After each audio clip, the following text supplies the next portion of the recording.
ओडिशारे हेबनी मद ब्यान।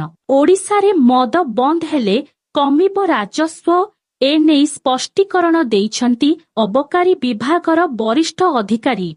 ओडिशारे हेबनी मद ब्यान एने स्पष्टीकरण देइछंती अबकारी विभागर वरिष्ठ अधिकारी। राज्यर नुआ सरकारंक एने कौनसी योजना नथिबा से कहिछंती। बुधवार सामाजिक सुरक्षा और भिन्नक्षम सशक्तिकरण मंत्री नित्यानंद गौड़ राज्य सरकार मद बंद हेबा पई राज्य सरकार पदक्षेप नेबे बोली कहिथिले।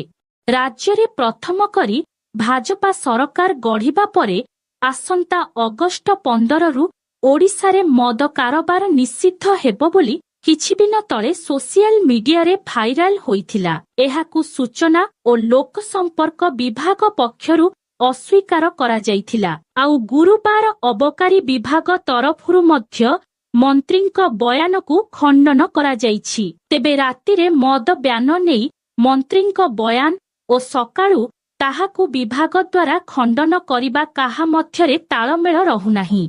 सूचना थाउ कि मद व्यवसायरु राज्य सरकार मोटा अंकर राजस्व संग्रह करुछंती। हेले विभाग जदि मद बंद करिबो तेबे राजस्व हानिर आशंका रहिछि। कारण मद बिक्रीरु 2024-25 रे 10,000 कोटी टंका सरकार पाइथिबा जणा पड़िछि। सेहिपरि 2023-24 वर्षरे अगस्ट मास सुद्धा 2,655 कोटी राजस्व आदाय होइथिला। 2022-23 रे 6,455 कोटी, 2021-22 रे 5,529 कोटी एवं 2020-21 रे राजस्व आदाय होइथिला 4,053 कोटी। कोविड-19 महामारी बाद भी मद द्वारा सरकारंक राजस्व संग्रह रे कौनसी क्षति होई नथिला। 2012-13 रे 1,37,991 टंका राजस्व संग्रह होइथिला, किंतु 2022-23 रे ताहा बढ़ी 6,455 कोटी रे पहुंचीथिला, जहा राजस्व संग्रहर 367 शतकड़ा होइथिला।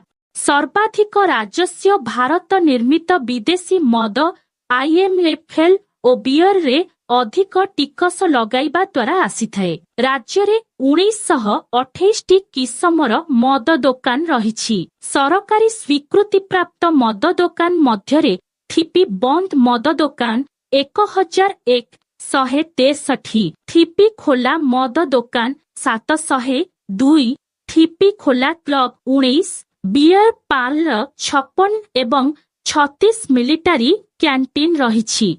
तो बंधुगण एहिपरि नुआ अपडेट पाइबा पई आम चैनल को सब्सक्राइब करि दियंतु।